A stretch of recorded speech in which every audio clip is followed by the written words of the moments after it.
Luovuus on puuartesaanien työssä läsnä. He pääsevät valmistamaan itsenäisesti asiakkaalle tuotteita monipuolisin menetelmin.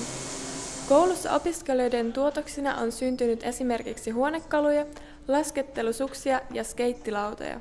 Meidän puuartesaanin koulutusohjelma muodostui pienesin suunnittelusta ja sen toteuttamisesta, eli niitä tuotteita tehdään täällä ja suunnitellaan täällä.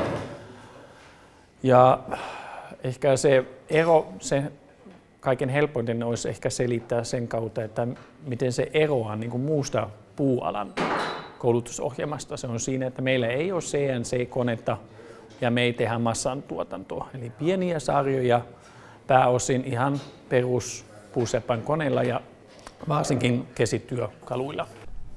Kankaan kampuksen kestävää kehitystä tukevat tärkeät arvot, kuten kierrätys ja ekologisuus. Ne näkyvät myös puuartesaanien opinnoissa. Tuolla roskislavoilla on vaan semmoinen, millä ei enää voi tehdä mitään. Et mäkin kävin esimerkiksi kaverilta, otin juurta ja mä nyt tein tästä jotain. Hirveän vähän me heitetään mitään pois.